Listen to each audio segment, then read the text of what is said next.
avanzando en reuniones por pacto fiscal y el ministro Marcel ha hecho un llamado a conversar y resolver la discusión tributaria. ¿De qué se trata este pacto fiscal? ¿Cómo se está desarrollando? Y, en definitiva, ¿hay agua para la piscina en materia de votos en el Congreso Nacional? Es lo que esta noche queremos conversar con un panel especialmente preparado para esta oportunidad en Visión Nocturna. Vamos a saludar al diputado Henry Leal, a quien le agradezco la compañía. Entiendo que lo estaban produciendo de otro canal, pero prefirió lo regional, así que gracias por eso. Muchas gracias, Miguel Ángel, a todos los televidentes. Muy bien. Bueno, está con nosotros también el secretario regional ministerial de Hacienda, Ronald Klims, a quien le agradezco también la gentileza de acompañarnos. Bienvenido.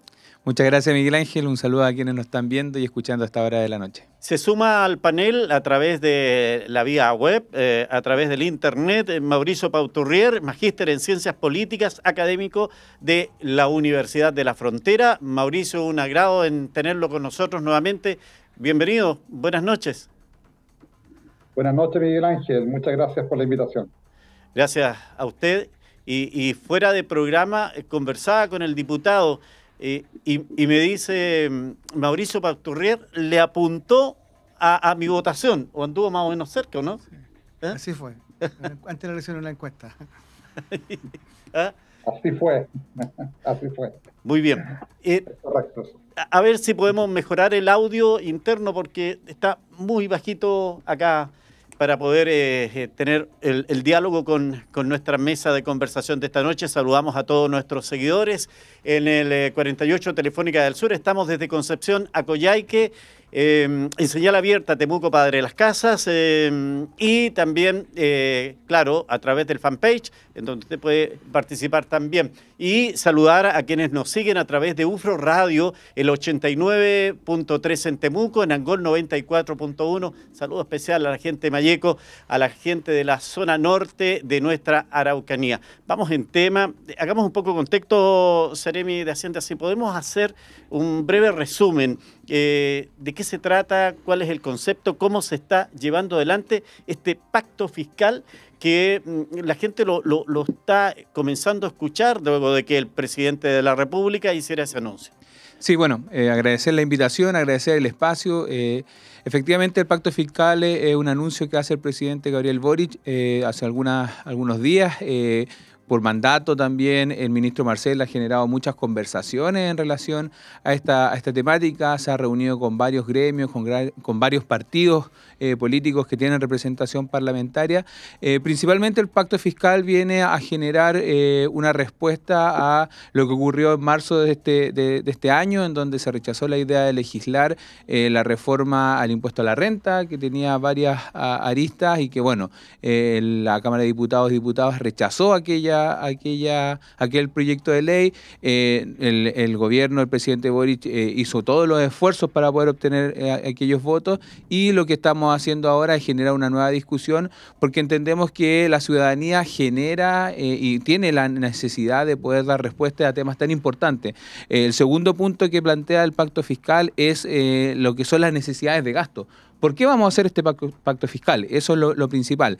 En este sentido está el tema de pensiones, la PGU, lo que es el tema de salud, lo que es la protección social, lo que es el Sistema Nacional de Cuidado, que es parte del programa del presidente Gabriel Boric, y finalmente lo que es el tema también de las salas cunas, ¿ya? En ese sentido también no dejamos de lado lo que es el tema de seguridad. También hay un porcentaje de lo que se pretende recaudar en materia de seguridad, y en definitiva lo que se busca es generar un diálogo. Hay un calendario que se presentó, ese calendario establece que de agosto a septiembre se van a generar diálogos nuevamente para poder establecer proyectos de ley que apunten a la evasión y la elusión, combatir aquello que nos afecta, y ya en marzo del próximo año ingresar un proyecto de ley de reforma tributaria que apunta principalmente a lo que es impuesto a la renta. Y ojo, dejar un solo antecedente para finalizar, que es el royalty minero, un ejemplo de lo bueno que puede ser un gran acuerdo en materia fiscal.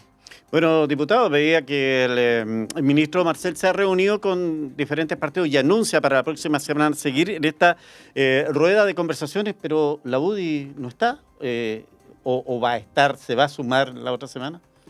Primero decir que lo que ocurrió hace algunos días fue el anuncio de un anuncio. El presidente anunció que iba a anunciar. Por lo tanto, no hay ningún proyecto de ley presentado. Es un anuncio de lo que se va a anunciar.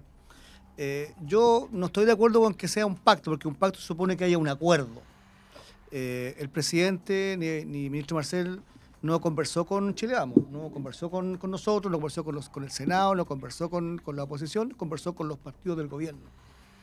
Y conversó entiendo, con algunas pymes, pero en el Congreso las leyes las votan los parlamentarios. Por lo tanto, no hay un pacto, no hay un acuerdo. Mire, yo tengo algunas diferencias con el Ceremi. Primero hay que definir qué es lo que queremos hacer. ¿Para qué queremos aumentar los impuestos? Y cuantificar cuánto vale eso precisamente. Porque yo le puedo decir responsablemente a los chilenos que hoy día el Estado tiene recursos. Lo que pasa es que el Estado gasta mal los recursos. Es más, le pongo ejemplos concretos. En esta región, ustedes han escuchado hablar del Plan Buen Vivir, un plan que el gobierno anunció hace 1 año y 2 meses, que llegaba una gran cantidad de recursos a la región para ejecutar. Hace 1 año, 2 meses. Y la pregunta es, ¿qué se ha hecho del Plan Buen Vivir? ¿Qué han visto la gente en sus comunas? Nada. Es más, yo he estado fiscalizando el Plan Buen Vivir, porque está hablando de recursos públicos. Solo han ejecutado el 21% de los recursos. Solo el 21%. Es decir, a fin de año no van a llegar a más del 50%. Y por lo tanto hay plata que estaba aprobada en la ley que no la van a ejecutar para esta región. El Ministerio de Obras Públicas tenía un presupuesto por ley de 268.000 millones de pesos. Exteriores televidentes, 268.000 millones. Solo el MOP. El Plan Vivir decían de 400.000 millones. Mire, ya se le sacaron 100.000 millones para la Subdere, que estaban destinados a otros fines, para hacer camino. 100.000 ya se los sacaron. Del resto del presupuesto, solamente han tramitado 200.000. Y hay 68.000 millones que el MOP no los va a ejecutar. Se los quieren pasar al gobierno regional por proyectos que no existen. Entonces, ¿qué le quiero decir? El Estado tiene recursos. Entonces, nosotros somos de la siguiente teoría, de la siguiente hipótesis. Estamos de acuerdo con avanzar en la evasión y en la elusión. ¿Ya? Para que no se evada el pago de impuestos. Pero no estamos de acuerdo con seguirle aumentando los impuestos a los chilenos. No estamos de acuerdo con seguir aumentando los impuestos a los chilenos, porque siempre lo pagan los mismos, la clase media, siempre la que termina pagando los impuestos. Entonces, los impuestos parten mire, en Chile, usted señora que está en su casa, me está escuchando en la radio, hoy día usted trabaja 3 meses al año para el fisco. Usted todos los meses paga IVA, 20%. Si usted suma en 5 meses, usted hace un sueldo. O sea, usted trabaja prácticamente 3 meses al año para pagar impuestos. Solo con el IVA. No le sumo las contribuciones, no le sumo impuesto a la renta, no le sumo el impuesto a los peajes, no le sumo nada. Solo por el concepto del IVA, usted trabaja 3 meses al año para el fisco. Todos los chilenos, hasta el más modesto, paga 20% de impuestos, IVA. Entonces, no sigamos cargándole los impuestos a los chilenos, que ya estamos hasta aquí para los impuestos. Impuesto verde, impuesto a los combustibles, impuesto al peaje, impuesto a la renta, impuesto a timbre de plantilla. Pido un crédito, me pagan impuestos. Estamos llenos de impuestos y le seguimos metiendo más impuestos. ¿Y por qué mejor no hacemos crecer la economía?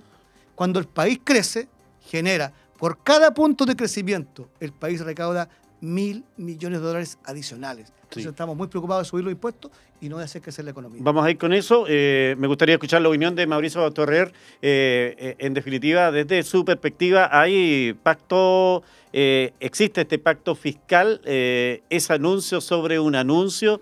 Y también lo otro, si es que nuestro país tiene una carga impositiva tan alta como dice el diputado Leal. A ver, el caso Chile, cuando uno lee las noticias de Chile fuera de Chile, uno realmente ve otro país, que es distinto que el que discutimos normalmente acá. Cuando hablamos de este tipo de cosas como pacto fiscal, estamos hablando de la política con P grande. O sea, son temas que en general deberíamos estar todos de acuerdo, porque justamente como dice el diputado, actualmente el Estado de Chile, independiente, el gobierno que hoy día está gobernando, está bien, pero el Estado de Chile tiene una tradición de ser un Estado que no gasta más de lo que tiene, ¿de acuerdo? Y este gobierno ha sido la excepción. Ha mostrado un buen... Y el ministro Marcel, de alguna forma, es garantía de eso, ¿de acuerdo? Es un hombre serio y respetado por todos, transversalmente.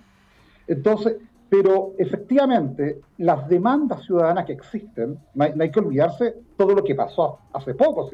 Acuérdense que hubo un estallido social, después hubo pandemia, y hay una crisis del sistema de previsión, etc. Entonces, esas demandas sociales efectivamente implican una mayor demanda de recursos. Y para que el Estado las pueda hacer, va a tener que recaudar más recursos. Entonces, si bien no comparto con el diputado que no tenemos claridad total de cuál es, porque hubo una propuesta anterior que ya fue rechazada, y ahora hay una nueva, pero lo que sí tenemos claridad es que el objetivo de esta reforma y este proyecto que anunció el gobierno es recaudar aproximadamente 2.700 millones de dólares extra, ¿cierto? Que entiendo que eso, perdón, 8.000 millones de dólares, que eso es 2,7% del PIB.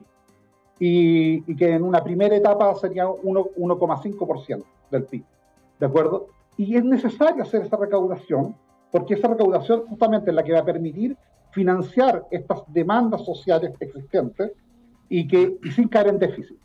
Porque si el Estado cae en déficit, no podríamos hacer lo que plantea el diputado, ¿cierto? Si el Estado cae en déficit, eso necesariamente va a presionar a que las tasas de interés que ahora por fin que estamos controlando la inflación van a tender a bajar. Si el Estado cae en déficit futuro, nuevamente vamos a presionar las tasas de interés al alza y el repunte económico que queremos tener no lo vamos a tener. Entonces tenemos que tener una cuenta equilibrada por parte del Estado. Y eso implica generar una reforma. Ahora, podemos discutir esa reforma, cómo va a ser, a quién le duele. Porque sí, efectivamente, una cosa es que la recaudación sea eficiente, que recaudemos más, pero también está el tema de la justicia. Y nombraba al diputado el caso de Lía, claro, una familia que vive con 500.000 pesos al mes, probablemente consume el 100% de su renta. Entonces, en un caso hipotético, ¿cierto? Solo para ejemplificar, si solamente estaríamos hablando de ese impuesto y se consume el 100% de su renta y todo lo consume en el mercado legal, o sea, pagando los impuestos, parte pagando el 19%. Pero una familia de muchos ingresos que consume solamente el 50% de su renta, el resto lo puede ahorrar, ya bajó a la mitad. Por lo tanto, el IVA es un ejemplo de un impuesto sumamente eficiente, pero también es injusto, porque los que tienen más proporcionalmente terminan pagando menos, los que tienen menos terminan pagando más. Entonces, el problema es que si yo empiezo a reajustar esto hacia arriba, claro, por el sentido de justicia que debe tener los impuestos para legitimar una política pública, pero el 100% de cero es cero. Entonces, si yo empiezo a subir impuestos y los coloco donde no deben o como no se debe, podría también estar afectando la posibilidad de crecimiento de la economía. Entonces, eso es lo que uno debe estudiar cuando se hacen estas reformas, ¿de acuerdo? Que el impuesto cumpla con un principio de justicia, queremos que sea más justo, pero además tiene que ser eficaz, o sea, tiene que recaudar más dinero.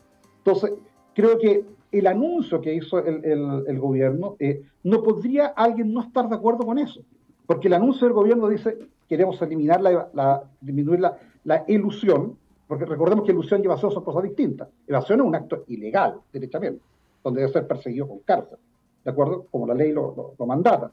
Y la ilusión, en cambio, son ciertas herramientas o leyes que toman las empresas o personas para rebajarse. Que le permite la ley pagar menos impuestos. Entonces, y lo que también a veces cuando uno lo observa, ¿cierto? Dice, chuta, pero eso es injusto. Bueno, para evitar esas injusticias hacer esta reforma. Pero entonces, lo que queremos ver, repito, es en detalle este proyecto que va a mostrar el gobierno, porque los objetivos, transparencia, reducir la ilusión, la evasión, potenciar el crecimiento y mayor justicia del pago, pienso que no hay nadie que no pudiese estar de acuerdo.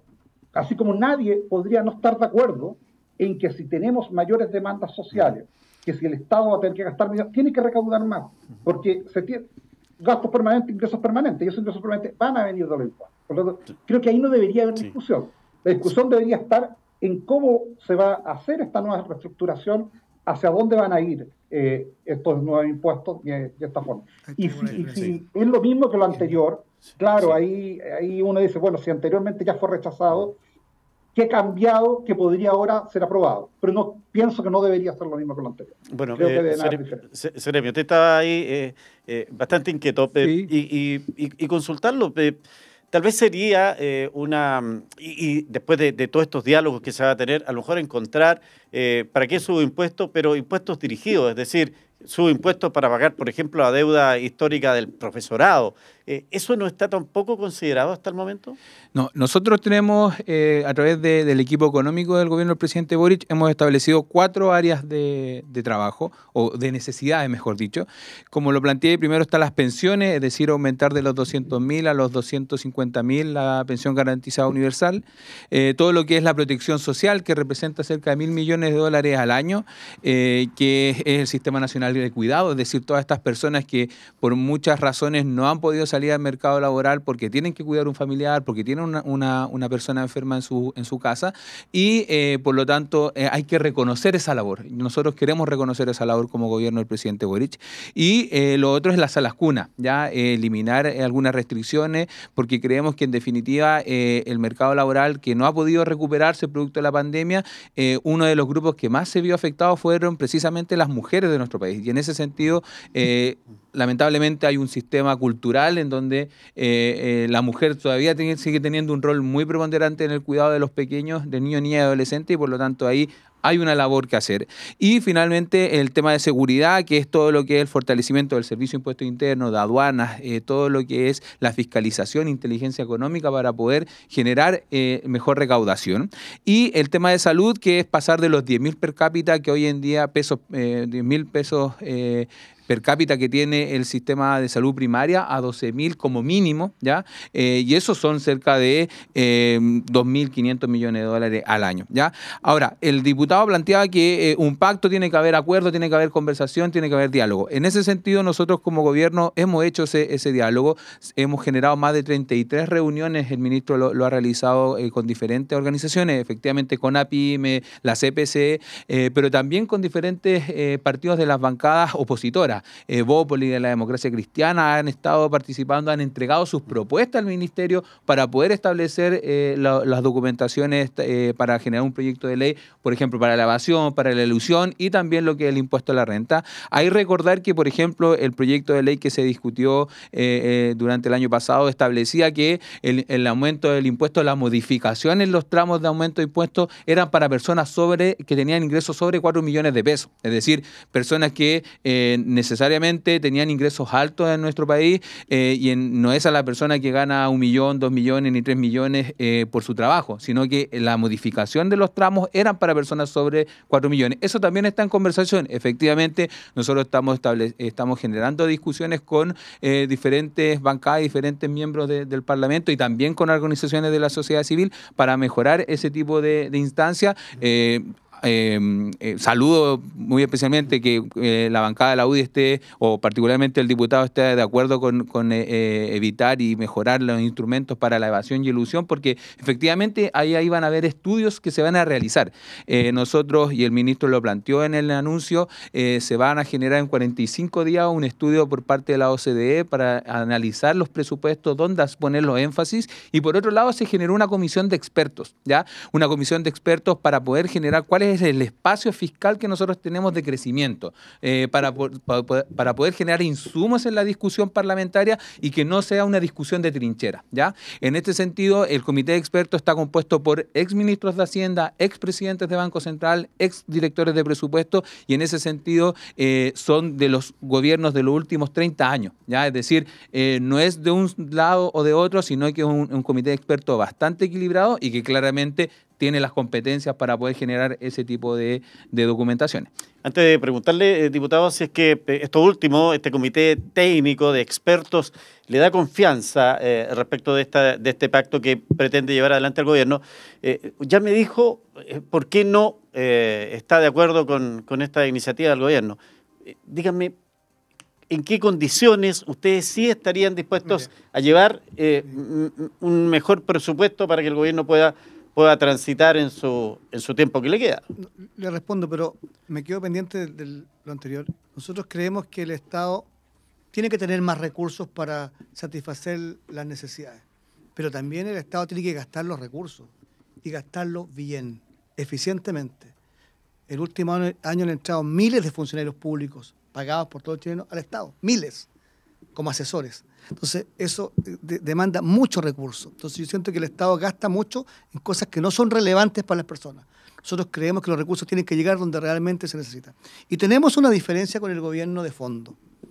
Nadie puede estar en contra de la evasión tributaria, que es un delito. Yo soy abogado, así que eso es un delito, está penado y tiene penas de cárcel para quien evade el pago de impuestos. Los países tienen dos maneras de recaudar recursos: por la vía impositiva, a través de los impuestos, o a través del crecimiento económico. Entonces, yo lo que he hecho muy de menos, en este gobierno en particular, dicho sea, la economía este año no va a crecer, 0.5 cuando mucho. La economía chilena no va a crecer. El año pasado creció muy poquito y el próximo año prácticamente Chile no va a crecer. Cuando un país no crece, no genera recaudación. Entonces, ¿cómo se financian los estados? Subiendo los impuestos, que es lo que al gobierno le gusta subir los impuestos, pero también el Estado puede recaudar por crecimiento económico. Cuando hay actividad económica, se crean más empresas, se crea más trabajo, se crea más emprendimiento, hay gente que paga más impuestos. Por cada punto de crecimiento en la economía, el Estado recauda 1.000 millones de dólares. Si la economía creciera 3 puntos, recaudaría 3.000 millones de pesos. La mitad de lo que quiere recaudar por la vía de una reforma. Entonces, yo echo de menos una invitación del gobierno: hagamos un pacto para que el país vuelva a crecer. ¿Cómo reactivamos la economía? El desempleo está al alza, la inversión está por el suelo, no hay inversión. Sí, pero en eso, diputado, habrá que reconocer también que venimos saliendo de una recesión mundial, que recién los mercados más importantes del mundo se están reactivando. ¿Y por qué Perú crece? ¿Y por qué Colombia crece? ¿Y por qué los vecinos crecen y solo no crecemos? Si también tuvieron pandemia los vecinos. Ya. Le pregunto eso. Entonces, yo creo que aquí no hay una política para volver a crecer, y solamente hay una política de subirle los impuestos. Mire, estamos pasando por un momento económico complejo. Yo voté a favor las 40 horas, la rebaja. Yo voté a favor el royalty de la minería. Yo voté a favor el aumento del salario mínimo. Lo voté a favor. Pero también me pongo en el lado de esos pequeños empresarios que tienen 4 o 5 trabajadores, que le subiste el sueldo mínimo de 400 a 500 mil pesos, ¿ya? Que le rebajaste la cantidad de horas, que ahora si se aprueba la reforma previsional les aumentaron un 6% y tienes que pagar más cotizaciones. ¿Y quién piensa en ese emprendedor que tiene que dar trabajo, que le estamos aumentando? ¿Quién piensa en ese emprendedor, en el pequeño? Entonces, aquí subimos impuestos, pero no nos preocupamos de lo relevante, de generar actividad económica. Si los países se desarrollan cuando crecen, y yo echo de menos de verdad una política. Yo voy a estar de acuerdo siempre en votar cualquier ley que sancione las penas, que controle la ilusión tributaria y la evasión. Pero yo no estoy de acuerdo con subir los impuestos, a menos que me demuestren que también tenemos un pacto para hacer crecer la economía, para generar emprendimiento, para generar actividad económica, y también que me demuestren que lo que el Estado recauda lo está gastando bien. Porque no creo que los 50.000 o 60.000 millones que andan por ahí en las fundaciones, con plata también de los impuestos, primero gastemos bien, controlemos y después veamos si es necesario subir los impuestos o no. ¿Y el comité de expertos le da confianza? No, entiendo que está Briones ahí. Rodrigo Vergara también. Rodrigo Vergara, sí, plena confianza. Ellos harán su propuesta, ¿ya? Pero no olvidemos que en el Congreso votan... No. Sí. No votan los expertos. Solo para agregar ahí al diputado, lo que va a generar ese comité de expertos es un documento de insumo para la discusión parlamentaria. Esa es la finalidad de ese documento, para que la tengan como piso para poder generar una discusión en torno a las propuestas de evasión, elusión y en marzo del 2024. Sí, perdón, a mí lo que me complica es que este año no vamos a crecer. Chile no va a crecer este año. Y el próximo año no poco va a crecer, o sea, muy poquito. ¿Chile no va a crecer, Servi? Yo tengo una opinión de eso. Mauricio, a ver, diga. Efectivamente, en un mundo ideal, ¿de acuerdo? En un mundo ideal, sí. Lo que plantea Henry tiene razón. O sea, claro, cualquier persona prefiere recaudar por crecer y no por cobrar más impuestos, porque eso reduce el ingreso disponible y afecta el crecimiento. Sin embargo, hay que entender que hoy día no vamos a crecer porque estamos en la parte final de un ciclo que fue por una inflación generada y el Banco Central tuvo que hacer su pega, ¿cierto?, de elevar las tasas para controlarlo. Y estamos en la parte final, donde justamente el estancamiento del crecimiento y la recesión en la que entramos es lo que permitió controlar la inflación, y terminando ese ciclo, probablemente el próximo año, y hay indicadores que nos permiten decir que eso va a pasar. Sí, Mauricio, respondiendo lo que decía el diputado, ¿por qué Perú, Colombia salieron ya las recesiones? Porque son bases de comparación completamente distintas. Tanto Perú como Colombia no hicieron el gasto público que hizo, sí hizo Chile en tiempos de pandemia. Por lo tanto, nosotros tuvimos una inflación mucho más grande, porque cuando la economía se paró, el Estado de Chile generó instrumentos para atender a la gente. También estuvieron, acuérdense, los retiros del 10%. Entonces, se generó un desequilibrio, ¿cierto?, entre oferta y demanda, donde se nos disparó la inflación. Esto no solo pasó en Chile, esto pasó en Estados Unidos, esto pasó en Europa, ¿de acuerdo? Los países que tenían recursos para atender las necesidades sociales que se generan en pandemia, tuvieron este desequilibrio. Una economía parada, ¿cierto? Se redujo la oferta del mundo, no solo en Chile, pero por otro lado se mantuvo un cierto gasto, financiado con recursos públicos, en el caso chileno, con recursos de las propias personas con el tema de los retiros. Entonces, tuvimos, y esa inflación, entonces, la base de comparación es distinta. Tanto Perú como Colombia, como Ecuador, que tuvieron una caída mucho más abrupta en un momento, claro, tú lo comparas su momento actual con bases de comparación más bajas, entonces tú ves números que son de mayor crecimiento, ¿de acuerdo? Pero en ningún caso es que ya quisieran esos países estar en la situación de Chile. Tener la capacidad que tiene hoy día Chile a nivel internacional de endeudarse, la estabilidad que tiene hoy día Chile en cuanto a sus cuentas fiscales. Ya quisieran esos países tener eso, ¿de acuerdo?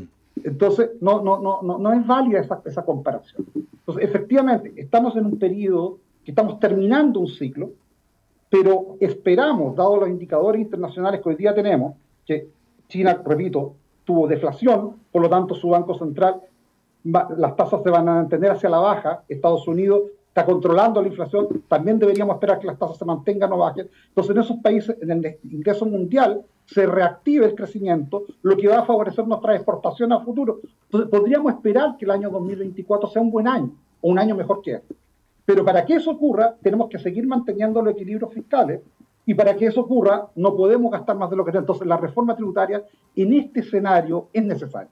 ¿Ya? Es necesario tener estos cambios que le permitan al Estado recaudar lo necesario. Ahora, repito, las ideas generales del buen uso de los recursos, de evitar la evasión, de la transparencia, deberíamos estar todos de acuerdo.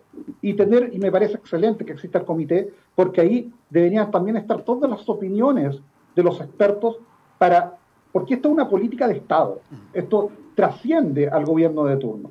Es una política de Estado en la que prácticamente todas las fuerzas políticas están de acuerdo que el Estado no puede sobreendeudarse y que tenemos que hacer frente a las demandas sociales que existen, porque nadie quiere que volvamos a tener un estallido social. Claro. Ronald, si es que esto no prospera en el sentido de que se mantenga una oposición que no entregue los votos a esta propuesta del presidente de la República, el gobierno queda sin recursos para poder desarrollar la propuesta que trae. Como bien lo dijo el ministro, nosotros vamos siempre a generar espacios de diálogo, de conversación. No vamos a claudicar en este pacto fiscal porque en definitiva entendemos que hay una presión en los gastos, ¿ya? Cuando uno revisa la presentación que hizo el ministro Marcel en el anuncio del pacto fiscal, se establecieron algunos criterios bien importantes. Hay una presión de gasto importante a nivel país, es decir, por ejemplo, el 2008 y el 2020 se generaron muy bajos ingresos y se generaron mucho gasto, ¿ya? Producto de las crisis globales. También hay que recordar que en el 90 y en el 2001 recién hubieron dos reformas tributarias, una en el 91 y otra en el 2001. Pero desde el 2012-2013 a la fecha han habido cerca de 5. Por lo tanto, nos quiere decir algo eso. No es de un gobierno o de otro, sino quiere decir que nosotros necesitamos modificar nuestros ingresos, generar mayores ingresos porque tenemos nuevas necesidades. Tenemos una problemática con las pensiones que es muy importante, es decir, tenemos gente que supuestamente debería estar viviendo su etapa de jubileo, de alegría de la jubilación, y no es así. Tenemos pensiones que no alcanzan para la familia, y en ese sentido nuestra misión y nuestro trabajo principalmente como ministerio y como gobierno del presidente Boric es establecer un aumento hasta 250.000 para la pensión garantizada universal. Ese punto no es menor, la gente lo pide. El expresidente Piñera decía que jubilación venía de júbilo. Hacía mucho acento en eso.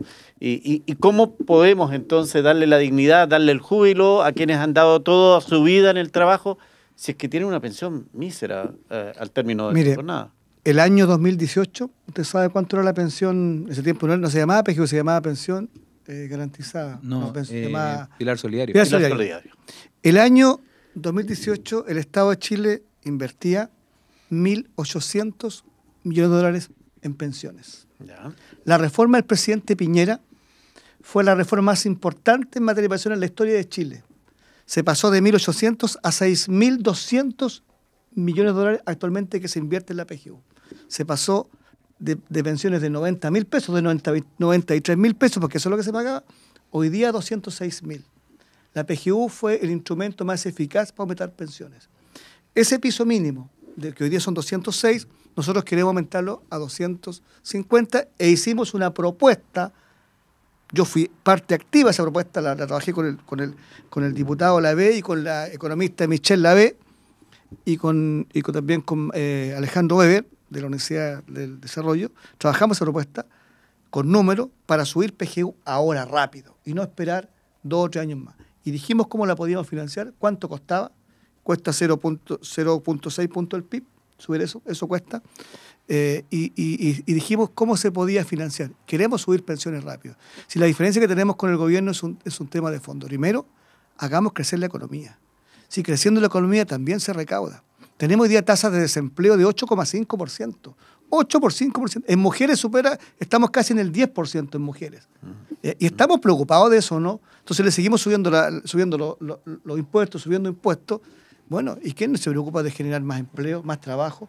De eso no hay una preocupación. Entonces, yo veo al gobierno muy preocupado de subir impuestos y muy poco preocupado de reactivar la economía. Pero diputado, en eso alguien podría decirle a usted, oiga, ¿cómo que no damos empleo? Llevamos 90.000 los trabajadores al Estado. Estamos dando empleo. Yo no sé si ese número es real o no es real, pero si son 94.000, como se dijo, es un escándalo. O sea, meter 90.000 funcionarios públicos en el último año...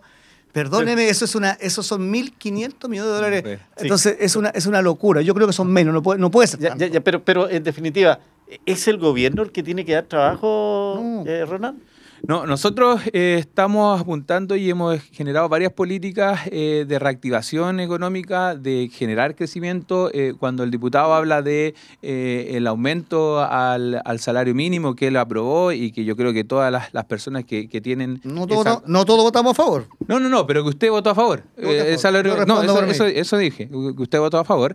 En ese sentido, aquí no fue que se le aumentó al microempresario, al pequeño empresario y se le dejó solo. Nosotros generamos un mecanismo en donde se genera un aporte, un subsidio. De ese subsidio, por ejemplo, en la región de la Araucanía, de las 12.000 empresas que son susceptibles de recibir ese subsidio de aumento al sueldo mínimo, cerca de 6.500 han solicitado, ¿ya? Recordad que tienen hasta el 17 de septiembre para hacer la solicitud a través de la página web con su clave tributaria, y de eso beneficia a 22.000 trabajadores, de 39.000 posibles. ¿Pero por cuánto tiempo?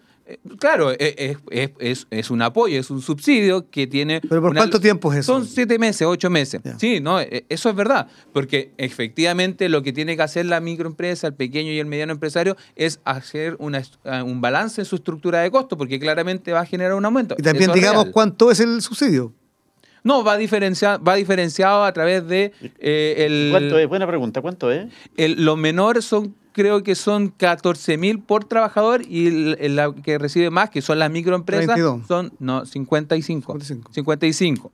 ¿Ya? Entonces, claramente hay una diferenciación, porque, como bien dices tú, lo que tiene que hacer el Estado es generar la estructura, el armazón para poder generar una economía saludable, y en ese sentido no dejamos solo a los microempresarios ni a los pequeños empresarios, hemos estado con ellos. Y en esa lógica hay que entender, por ejemplo, que en nuestra región son 68.000 empresas. De esas 68.000, 40.000 son microempresas, ¿ya? De esas 40.000 van a recibir estos 55.000 por trabajador que tiene el sueldo mínimo. Y entonces, en ese sentido, nosotros estamos como gobierno acá en la región de la Araucanía y en el país aportando, y estamos trabajando junto con con CONAPYME, por ejemplo, que ha sido una organización que ha presentado propuestas para el pacto fiscal. ¿Sabes lo que pasa, Miguel? Sí. Mire, Mauricio, cuando quiera me dice. Perdón. A ver, yo pienso que, quizás no entrábamos a veces en discusiones que pueden ser urgentes, ¿de acuerdo? Por todo lo que pasa, la contingencia, etc. Pero, a ver, si yo me restringo, ya que estamos hablando sobre lo económico y la capacidad que tiene el gobierno para estimular la economía y aumentar la productividad, eso es lo que quiere dar más empleo, etc. el gobierno, el Ejecutivo, tiene a su cargo la política fiscal, de acuerdo a su programa, la gastará, pero uno le debe exigir que sea una política, como dijimos al principio, equilibrada. No puede gastar más de lo que tiene. Entiendo que con eso está cumpliendo y lo está haciendo. Por otro lado, tenemos la política monetaria, que el Banco Central también hizo su pega. Elevó las tasas cuando las tenía que elevar y ahora está empezando una baja gradual, de acuerdo a cómo se ha ido controlando la inflación. También está bien. Pero hay una tercera línea que es importante, y aquí vale para el gobierno y para el que no es gobierno, o sea, para las dos personas, mis dos compañeros de panel acá, que se tienen que generar certezas.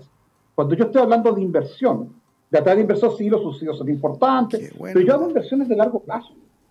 Por lo tanto, necesito certeza. Entonces, cuando tengo un Banco Central autónomo y muy eficiente como el de Chile, cuando tengo un gobierno que da señales de respetar los equilibrios, hasta ahí estamos bien. Pero cuando yo me entrampo en no poder discutir y zanjar las leyes rápido, porque puede que sea, bueno, puede que no quedemos conforme con la ley que va a sacar el gobierno, con el proyecto de ley que saca el gobierno, o con el nuevo sistema de pensiones que vamos a tener. Pero tenemos que resolverlo. Si yo me demoro y hablo de algo, me demoro y me entrampo, eso me genera faltas de certeza. Y la falta de certeza afecta a las expectativas, y la expectativa afecta a la inversión, y eso va en contra de lo que plantea Henry, que es generar más crecimiento, más empleo. ¿De acuerdo? Y cuanto es al manejo económico, yo pienso en los grandes números, lo menos, no tengo nada que decir. Creo que está bien eso. Pero tenemos un desafío importante político para el gobierno y para la oposición, que tienen que llegar a acuerdos, porque esos acuerdos generan certezas mínimas. Y en una economía que no genera certezas, no voy a tener inversión. Y esa es la labor de todo. Cuando vivimos en democracia, todos son parte de llegar a esos acuerdos. Tanto quienes gobiernan como quienes son oposición al gobierno. ¿De acuerdo? Y creo que ese es el desafío. Sí. Llegar a estas leyes, mientras más rápido mejor, con buenas discusiones, con buenos expertos, pero si tenemos claro lo que queremos hacer, tenemos que rápidamente ponernos de acuerdo, porque si no hay certeza, no va a haber. No vamos a poder aprovechar este quiebre de la curva que debería ocurrir en los próximos 6 meses. Diputado, usted quedó ahí con la palabra. Me gustaría decir dos cosas. Yo estoy muy de acuerdo con el profesor que la certeza es fundamental para la economía, para que haya inversión, para que los inversionistas tengan claras las reglas del juego. Pero créame que el presidente no ha ayudado mucho a eso. Cuando el presidente hace una gira al extranjero, vuelve a Chile y dice que una parte de él quiere eliminar el capitalismo en la economía de mercado. Entonces el presidente va a una gira a pedir a captar inversionistas extranjeros y se manda la declaración que una parte de él quiere echar abajo el sistema neoliberal, que es el sistema capitalista. Créeme que el presidente poquito ayuda en eso, porque esas declaraciones llegan a todas partes, se difunden por el mundo. Entonces va a pedir que venga inversión extranjera y por otro lado dice que quiere eliminar el sistema capitalista. Entonces yo comparto plenamente con el profesor la certeza jurídica, la certeza en los impuestos, en las reglas. Siempre te dicen los empresarios, mire, la tasa me importa, pero más me importa cómo viene a largo plazo este tema. Yo me puedo adecuar, ¿ya? En eso tiene razón. Y respecto al segundo tema de los acuerdos, yo, por formación personal, creo en los acuerdos. Pero a veces, créeme, estimados televidentes auditores, que cuesta llegar a acuerdos. Cuando tenemos un gobierno que insiste en reformas que son maximalistas y que quieren imponer una visión de la sociedad. La ministra Jara, yo estoy en la Comisión de Trabajo, la veo todas las semanas, 2 veces a la semana. La ministra Jara insiste en crear un fondo de reparto. O sea, ella no quiere o no está dispuesta a ceder en 2 elementos que para nosotros son fundamentales. Nosotros queremos subir las pensiones y el foco debe estar ahí. ¿Cómo subimos las pensiones ahora rápido? Yo creo que es a través de la PGU y nuestros votos están inmediatamente. El tema lo tenemos en el pilar contributivo, donde te cobran, donde tú pagas tus imposiciones para la gente. Porque el gobierno quiere que el 6%, que nosotros también estamos de acuerdo que es un avance, que haya un aumento de la cotización. Nosotros queremos que eso vaya en las cuentas individuales, primero porque es tu trabajo. Si a ti lo que te van a descontar es parte de tu sueldo, y nosotros creemos legítimamente que lo justo es que si es parte de mi sueldo, vaya a mi cuenta individual, No confiamos en que el Estado administre los fondos de los trabajadores, porque tenemos muy malos ejemplos en la vecindad.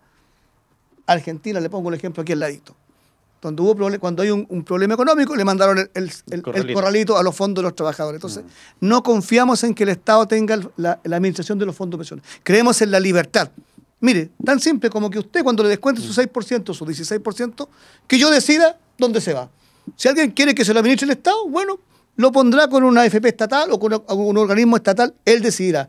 Pero si yo quiero que mi platita se vaya a una entidad privada, yo decido. ¿Por qué me tienen que coartar mi libertad? Eso es lo que nosotros defendemos. Y si el gobierno está de acuerdo en que cada cotizante pueda elegir quién le administra y le invierte su plata, va a contar con nuestro acuerdo. Va a contar, se lo hemos dicho. Pero si no, es difícil. Entonces, ¿cómo hemos llegado a un acuerdo nosotros donde creamos un monopolio estatal? Porque ese es el proyecto del gobierno. Crear el APA, un administrador estatal que tenga el soporte, la administración, la cobranza y la inversión de los fondos. Entonces, crea un monopolio estatal. Y respecto a las inversiones, crea los IPA, que son los inversores privados, públicos, pero que no compiten en igualdad con los privados, con una cancha totalmente... ¿Cómo compite una empresa privada con un servicio público que no tiene fin de lucro? Imposible competir, así no se puede competir. Si hay igualdad en la competencia, ahí están nuestros votos inmediatamente para el acuerdo en materia de pensiones. Entonces, esas son las diferencias fundamentales y se las hemos repetido 1, 2, 5, 10 veces. Hay diputados de la ADC, por ejemplo, Undurraga, que está en la comisión, que está de acuerdo con nosotros. Pero los diputados del Partido Comunista parece que estamos diciendo nosotros una barbaridad.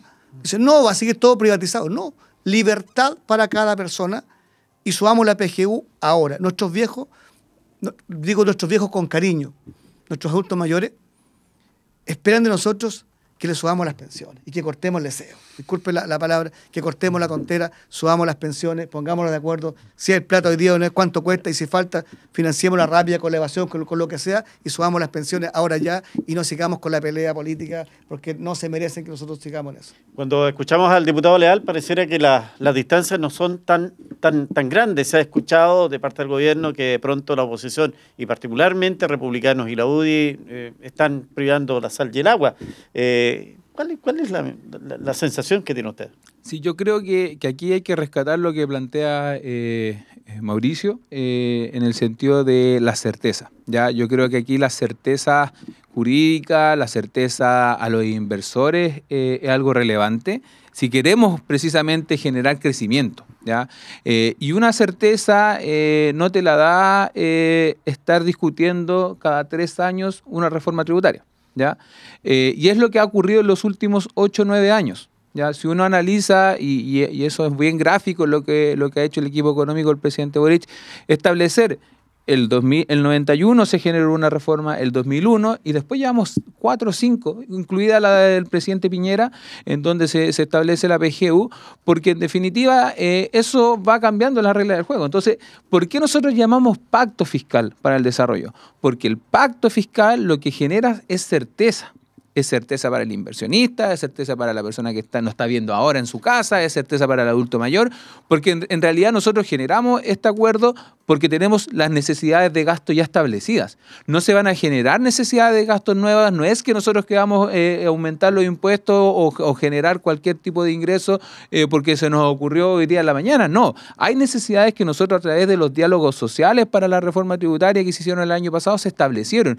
Y uno de esos principios que se estableció fue precisamente la justicia tributaria, ¿ya? Quienes ganan más, paguen más, ¿ya? Y eso no lo dice el gobierno, sino que lo dicen los más de 16 encuentros que se hicieron en las regiones de nuestro país, donde también fueron expertos a hablar en el ministerio. ¿Estuvieron ahí los pequeños emprendedores? Sí, efectivamente, nosotros llamamos a los pequeños emprendedores, nos juntamos con las cámaras. ¿Estaban de acuerdo que le subieran los impuestos? No, lo que estaban de acuerdo es que hubiera justicia tributaria. ¿Ya?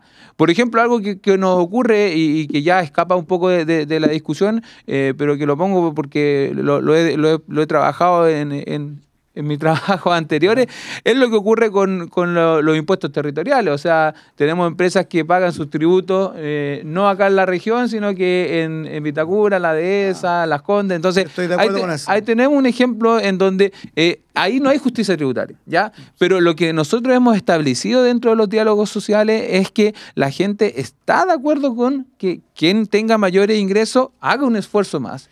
Ahora, yo solo cerrar que el pacto fiscal es precisamente darle certeza al mundo privado y al mundo y a las personas adultas mayores de nuestro país. Mauricio, a propósito de que estamos hablando de certeza y de garantía y en el fondo de confianzas, me da la sensación en este instante que algo está ocurriendo con el mundo político. ¿Por qué le digo esto? Porque para construir una nueva constitución hubo un grupo de ciertos especialistas, de técnicos. Para la reforma a las pensiones también se crea una comisión de especialistas, de técnicos, y ahora se establece otro grupo de técnicos, de especialistas, de gente que desde el número, desde la experiencia, nos dice qué es lo que vamos a hacer. ¿Se están desplazando al mundo político estos expertos? A ver, yo entiendo que para que haya un pacto, tienen que haber más de uno, ¿de acuerdo? Sí, Una claro. vez me acuerdo, alguien me enseñó en negociación, hace muchos años cuando estudiaba, todavía era estudiante, que un acuerdo es cuando todos quedan desconformes. Eso es un acuerdo. Porque si alguien logró todo lo que quería, es que no se dio nada. Por lo tanto, impuso sus reglas, esto no fue un acuerdo, ¿de acuerdo? Entonces, tienen que ponerse de acuerdo, y eso implica ceder. Ahora, hay cosas que efectivamente son técnicas, que son cuando dice voy a llamar a la cuestión técnica, es cuando quiero calcular cuántos puntos del PIB me cuesta, cuando yo quiero colocar un impuesto, si lo voy a colocar sobre la oferta o sobre la demanda, que es una discusión técnica. Pero hay otras discusiones que no son técnicas, son políticas. Y es legítimo tener diferencias políticas, ¿de acuerdo? Cuando Henry habla, por ejemplo, yo apoyo la libertad, yo también apoyo la libertad, ¿de acuerdo? Por formación, etcétera. Sin embargo, si yo miro el sistema actual de pensiones chileno, como sistema de inversiones, fíjate, no es tan malo. Esto que estoy diciendo me podrían caer tirarme piedras en la calle. Pero si tú tomas una persona que en los últimos 30 años ha tenido ha tenido siempre trabajo, no ha tenido laguna, y ha tenido una renta sobre $1,5 millones de pesos mensuales, la verdad es que su rentabilidad mala no ha sido. El problema es que es un buen sistema de inversiones, pero es un mal sistema de previsión, porque la mayoría de las personas no califican ahí. Ah, claro. Entonces y si yo digo, doy una libertad total, de hecho, yo escucho hablar a Henry y me acuerdo cuando yo tenía 23 años, 24 años, probablemente se ha dicho las mismas palabras que dice, ¿ya? Pero han pasado muchos años. Y me he dado cuenta que probablemente estaba equivocado cuando tenía 23, 24 años, porque lo que pasa es que si tengo una libertad total, los que hemos tenido, por suerte, porque estudiar, por lo que sea, la oportunidad de aportar más, nos vamos a colocar en esos sistemas de inversiones que son altamente eficientes y buenos para mí. Y todos los que tengan una renta menor van a terminar siendo carga del Estado. Y el Estado tendrá cada vez que ir incrementando el gasto en esto hasta hacerse una cosa que puede ser imposible. Y tendrá que elevar más los impuestos que no queremos que todavía tengan, por las razones que ya todos hemos dicho. Entonces, no sirve esta libertad absoluta en un sistema de previsión. Tiene que haber una parte que necesariamente es transferir recursos de una parte hacia otra. Aunque eso va en contra, efectivamente, de una libertad total. Porque a mí me gustaría que todos mis recursos sean míos, yo me lo gané, yo trabajé por eso, y yo me quedo con esto. Pero la realidad es que hay un grupo que le va mucho mejor que a otros, por lo tanto, y todos vivimos en la misma sociedad, todos requerimos de los servicios públicos, todos requerimos seguridad, todos requerimos salud pública, todos requerimos las necesidades que se tiene de vivir en sociedad. Por lo tanto, tiene que tener un componente solidario, necesariamente. Y si yo coloco esta libertad absoluta, eso no va a ocurrir, ¿de acuerdo? Eso no va a ocurrir, no va a ser sostenible. Ahora, ¿cómo lo hago de forma que esto sea equilibrado? Bueno, para eso están los técnicos. Ahí está la discusión técnica. De forma tal que yo tendré que sacrificar libertades, que a los que creemos profundamente en libertad, obvio, no nos gustaría, pero tenemos que sacrificarlas. Tenemos que sacrificar esas libertades para que esto sea sostenible en el tiempo. para poder vivir una sociedad sostenible. ¿Ya?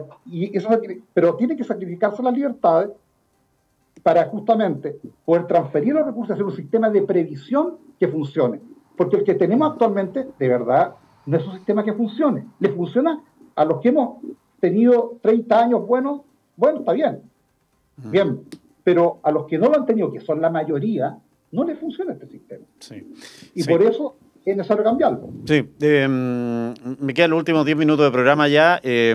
No puedo, con este panel que tengo aquí, y la gente me va a decir, tuvo diputados, tuvo autoridades de gobierno, tuvo cientistas políticos, y ni siquiera le preguntó quién tiene la responsabilidad de estos famosos traspasos a las fundaciones, a estas personas privadas, particulares, que haciendo uso de dineros fiscales se fueron y dejaron gente votada.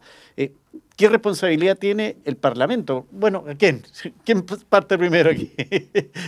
Ya, vamos, diputado. Ya, mire, a ver, me cuesta hablar de esto porque da rabia. Sí. Da rabia, que es lo que debe sentir mucha gente en sus casas, porque hay muchas fundaciones, muchas, que han hecho bien su trabajo por muchos años en este país. Así es. Fundación Teletón, Un Techo para Chile, muchas que han aportado a la sociedad civil. Pero también lo que ha pasado en los últimos meses, llevamos 2 meses hablando de esto, la verdad que no tiene ninguna explicación.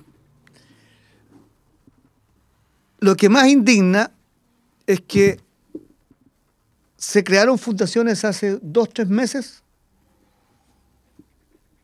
se crearon hoy día y al mes siguiente tenían transferencias millonarias. 200, 300, 500, 1.000 millones de pesos.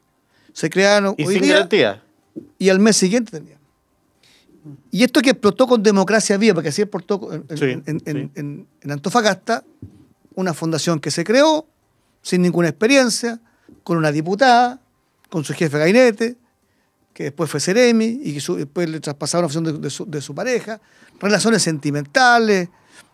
Mire, yo separo las fundaciones que son antiguas, que llevan mucho tiempo, de los casos de las nuevas. Yo separaría eso. Porque efectivamente también hay fundaciones antiguas que también han dejado la embarrada, ya que en la región ocurrió un caso. Así es. ¿Ya? Y que anda la señora Arrancar, no sé dónde está, y tenía 15 años, lo mismo que la Fundación no recuerdo el nombre, Procultura, antigua. Sí. Yo distingo de esas que se formaron con gente sin vergüenza, que se formaron una fundación hoy día, sacaban un RUT, y al día siguiente, por algún contacto político cercano del gobierno, le transferían plata al mes siguiente, sin boletas de garantía, sin experiencia, sin haberse dedicado a nada. Nosotros llevamos 2 meses en el Congreso donde el tema que se habla todos los días es Tú vas a hacer un punto de prensa para hablar del proyecto de la PGU. Y van a preguntarle de esto. Y te ponen el micrófono. ¿Y qué opina del caso de la policía? ¿Y qué pasa el curso de lencería? Y como que Chile no tuviera otros problemas. Entonces, ojalá, mire, lo único que digo es lo siguiente. Cerremos el tema. Que esa gente la investiguen, la formalicen, la condenen y que las patas se recuperen. ¿Cuánta responsabilidad tiene el Ministerio de Hacienda en esto? Entiendo, ¿habría entregado instrucciones para estas características especiales de esta fundación? ¿No? Esto el ministro y la directora ya lo plantearon en el Senado, estuvieron esta semana. A mí personalmente me duele porque aquí hay un tema también no menor para quienes hemos trabajado o hemos estado vinculados al mundo de la regionalización. ¿Ya?